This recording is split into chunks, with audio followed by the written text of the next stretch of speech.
Hey guys, what's up? It's me, Sean from CheckYourJobs.com, user.com /SMP, and today I have a review of sort of Dell's mid to, lower end tier laptop. It's their Dell Inspiron 13 5000 series. So basically, um, this is sort of a decent mid-tier laptop that Dell offers. Their high-end laptops or their XPS lineups, which you can really max out with some of the high-res screens, better motherboards and components, um, maximum amounts of RAM and all that good stuff.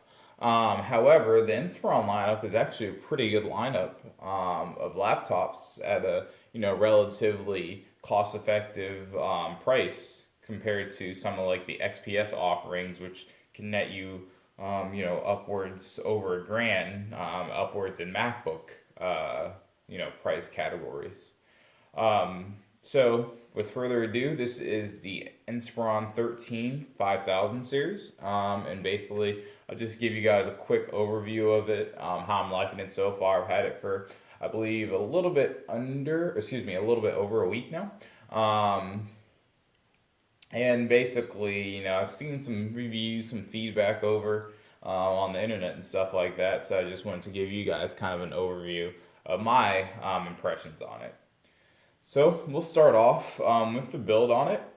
First off, as the Inspiron series, there's three different models. You have the 3000 series, you have the 5000 series, and you have the 7000 series. One of the big differences in the builds of it, just externally, is the shell casing. The 3000 series is pretty much black plastic. It's their least expensive. They're more budget minded laptops. The 5000 series, which I have here, gives you the metal look. However, it's a faux metal look. It's actually plastic exterior. However, it gives you that metal look. Very similar to their top end 7000 series, which is that metal, I believe it's aluminum that they use for their casing. So basically, that's one of the biggest differences between the different series, if you guys were wondering. Then the number that comes directly after corresponds with the screen size. So if it's a 15 inch, it's usually, if it's a 15.6 inch, then it's usually an Inspiron 15. If it's a 13.3 inch, it's usually an Inspiron 13, and so on and so forth. So that's some of the key differences between the models. So as you guys can see on the front, you have your Dell logo right there. Looks good. You can see your two hinges, very symmetrical. Also, for the most part, like I said, with this faux metal look, especially in videos, it looks very nice. On the left side, you actually have a decent amount of ports. So we're kicking a power port here, followed by your full-size HDMI output, followed by two USB 3.0s, which is great, and a headphone jack, 3.5 millimeter. If we flip it over to the left side, or excuse me, the right side, that was the left side, we have a USB 2.0, a full-size SD card reader. I believe this is to lock it down to a desk, if I'm not mistaken, or it might be where the stylus sometimes can go. And then you also have a volume rocker and a power button on that side. On the back, you have your vents for your heat, and then on the very bottom of it is where your speakers are. They're downward firing speakers. And on the front, not too much. There's a little lip and a very small LED bar there to tell you if you're charging or if your power is almost done and whatnot. So we'll open it up and we'll see what we got here. So you can see the screen and the keyboard. And then I still even have the product listing, the product information listing there. So we'll zoom in and I'll show you guys what we got going on. So you're looking at, it's a 2-in-1. So basically it's a 2-in-1 with the 4 different modes. So they have, your normal laptop, then they have a stand, then they have, there's one other prop-up position, and then folding it all the way back would be a tablet. Essentially, it's a laptop, and then it can fold all the way back to a tablet, and then it has 2 modes in between, which I think an easel is one of them. But to the right of that, it's also a touchscreen. Has the 2 USB 3.0 ports, HDMI, the 13-inch screen, and their Wave Max Audio Pro speakers, which actually sound pretty good. And then on the very right side, you can see that it has a sixth generation i5 processor. So we're going to go to the internals. I believe it has DDR4 RAM, 4 gigabytes of that. The processor is an i5 6200. So it's basically the second from the latest edition, the seventh generation of the Kaby Lake. This is a sixth generation Skylake processor. It is a dual core processor, which isn't as powerful as some of the higher end i5s. However, the good thing about that is that it's not as power consuming. So as opposed to like a quad core processor, especially with a small laptop like this, the battery's not going to be as big. And for most of the uses of a small laptop is mainly bringing it around to different places instead of just using it as kind of like a desktop replacement. You can see a decent amount where you would like to trade off processor for processing power for extra battery life. Just a real quick FYI, on Intel's website, it does list that part is costing $281 by the thousand piece mark. So for companies building their own PCs, if you buy 1,000 of them, they're going to cost you $281 a pop. So just kind of giving you guys a representation of how much money is put into the laptop. So like I said, that's the i5 processor there. And actually, from benchmarks, even Kaby Lake hasn't seen that big of an improvement over the Skylake processors. So, having a sixth generation when the seventh generations are out isn't necessarily a terrible thing. Also inside, like I mentioned, it does have 4 gigs of RAM. It also has 2 slots for RAM, so you can add an extra 4 gig card, so you can give it a total of 8 gigs of RAM. And it can be compatible all the way up to, I believe, 16 gigs of RAM, so you can have 2 8 gig cards kicking in it. Right now, it comes with only one of the 2 slots full, and that's with a 4 gig of RAM card. Also inside, you're going to have Bluetooth 4.0. You're going to have Wi-Fi 802.11, ABG, and AC. So some of the key factors that are missing from it is the lack of an optical drive, so no CDs and stuff like that, CDs and DVDs. And then also it doesn't have an Ethernet port. It lacks that as well, which there's adapters for you to get those 2 peripherals if you needed it. So it's not the biggest thing, and it also keeps the price down and also the laptop a lot smaller than normal. You have a full-size QWERTY keyboard right there with a multi-directional trackpad that also does pinch to zoom, so it has multiple inputs as well. You have your you have 4 arrow keys there as well, and it is also a backlit keyboard, which is great, especially for a laptop of this spectrum. It's sort of a mid-tier laptop to get a backlit keyboard. That's really great. Moving on to the screen, like I said, you have that 13-inch screen, 13.3-inch screen actually, with full Windows Hello integration as well in this particular model, which has an infrared blaster next to the front-facing, I believe it's 720p HD webcam, so that way you can unlock it with your face as opposed to having to use a numeric or a alphanumeric unlock code. So we're going to turn this on, and I'm going to drive into the settings real quick, or into the main screen. So I press the power button, and we should get some power to the laptop, as long as it's not dead. So there we go. You can see the backlit keyboard, and the screen should pop up. There we go. The screen's also full HD, which is really nice. Actually, another key feature that I forgot to mention is it does have a hard drive. I can't believe I forgot that. But it is, on this particular configuration, a 128 gigabyte hard drive that's a solid state as well.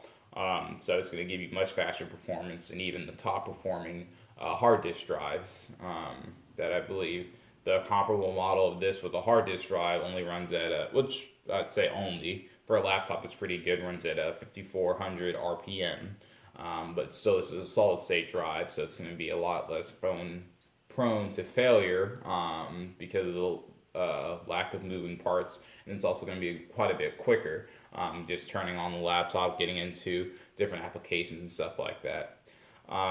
Basically, I'm mainly using this laptop for school. I'll give you a pretty good representation. I actually was able to use it for a full day yesterday, full 8 hour day, about 8 hours, I would say, and it did get down to, I think 1 or 2 or like 2 or 5% at the end of the day, but it did get me through a full day, so that's a great thing. Not having to complain about that. The screen actually isn't that bad. I have heard some reviewers say that at off angles it does get a little bit washed out, but I've definitely seen worse cases of that.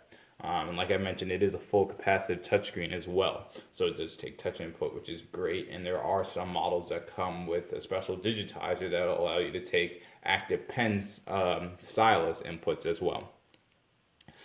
This also is running a full version of Windows 10. This is actually Windows 10 Home, so not the professional version that gives you special encryption and I believe allows you to remotely access your Windows offsite, which is two of the main benefits of Windows 10 Pro. Um, Especially if you own a business, that might be a pretty good addition. But for the average college student or for the average business, no, I wouldn't say business person, but for the average small business person, it's probably not going to be that big of a deal.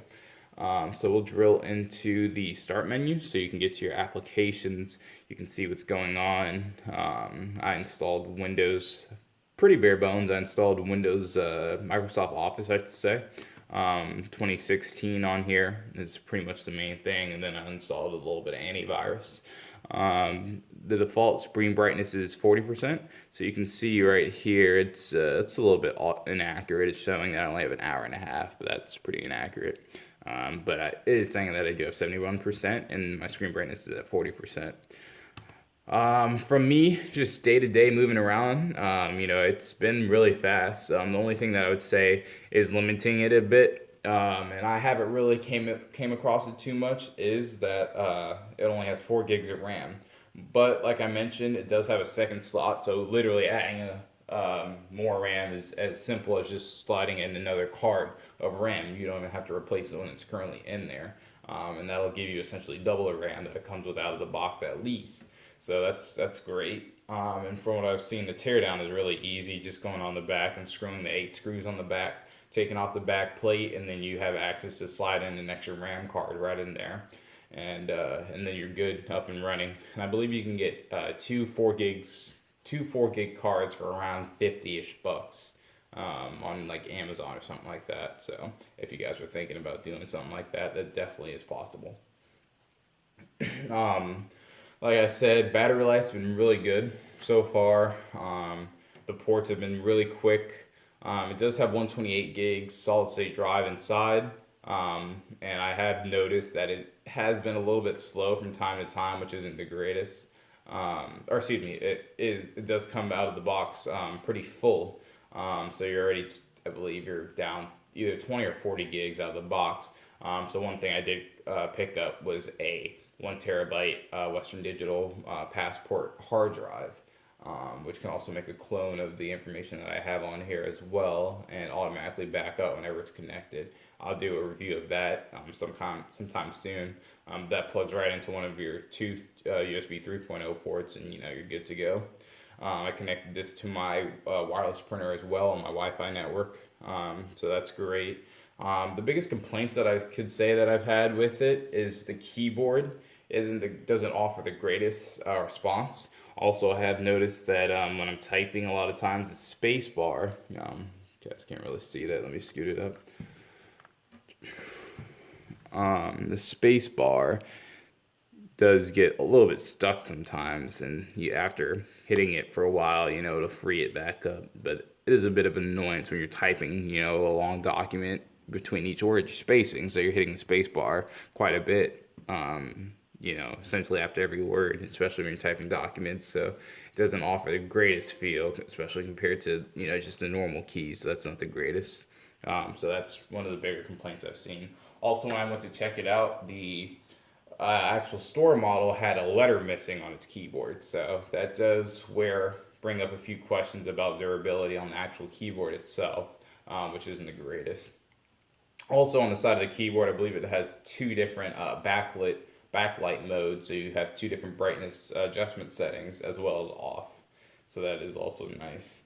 Um, as far as feedback that I've seen from other people, some people have said that their display, the touchscreen wasn't working out of the bat, which is kind of weird. I didn't experience any of those issues. Did see a few flashes of it refreshing when I was doing this video a little bit earlier. So that's one thing that's very lightly concerning.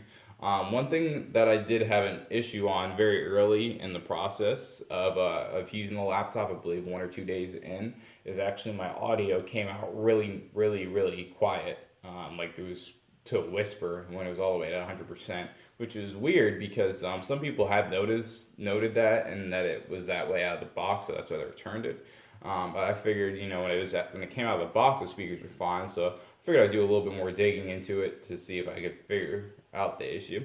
Read a few forums and stuff like that, and I did notice one way to go about it would be to search for a program called Dell Audio, and then drill into this. And I'll probably make a separate video for it. But basically, in here, then if you go to speaker headphones, and then if you go to speaker setup, and then messing around with the configuration a little bit in here, and also the different presets, and then just even going as far as enabling or disabling and then re-enabling the speaker, definitely fixed my issue. So that was great.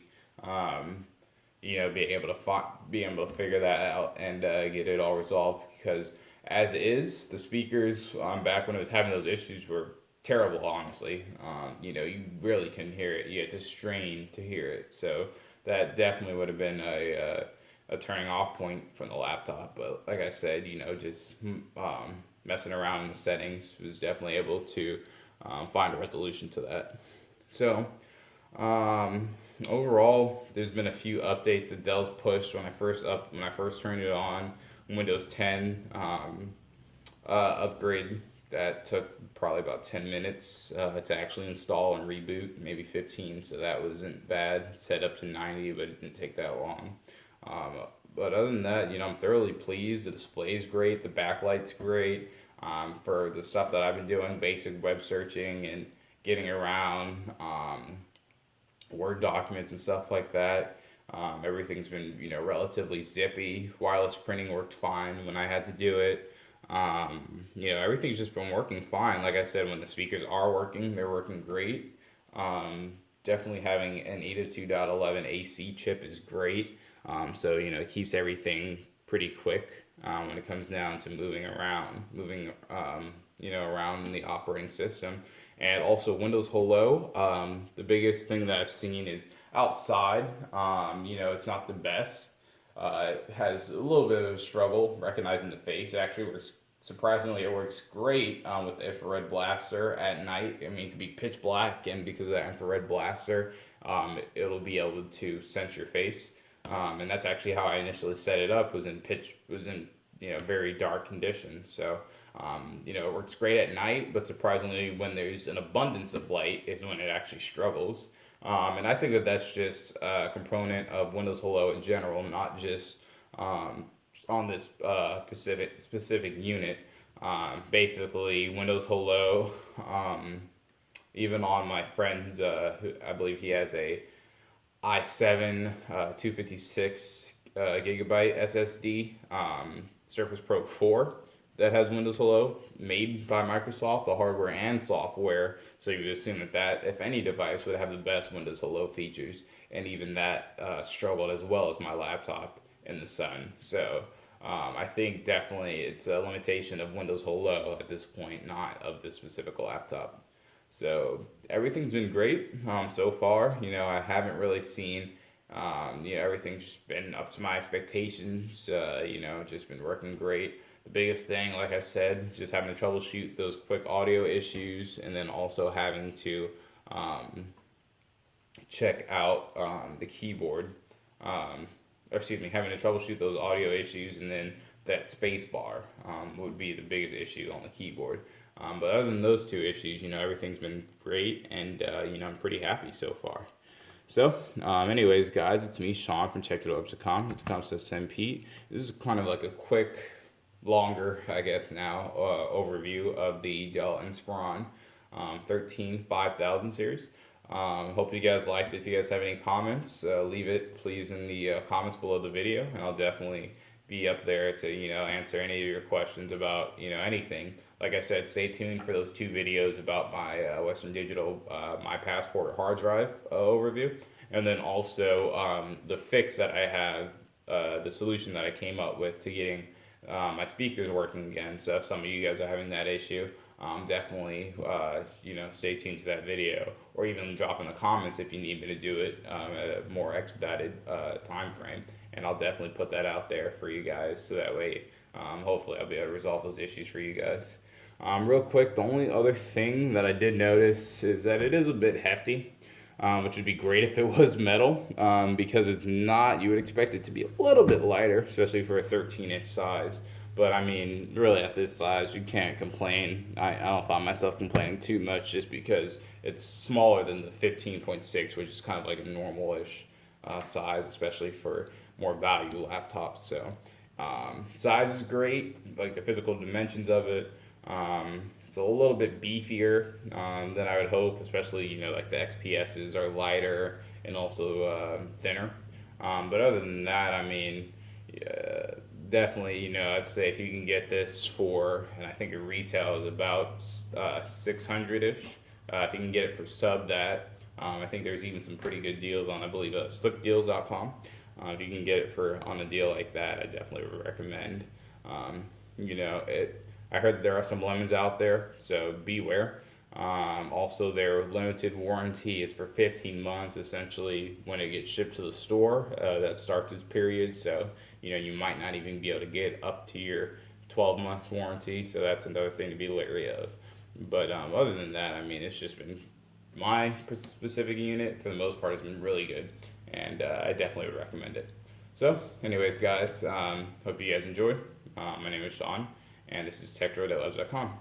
You guys have a nice day, and if you really like the video, please subscribe to my channel. Also, favorite and share it with your friends. I'll talk to you guys later video. Goodbye.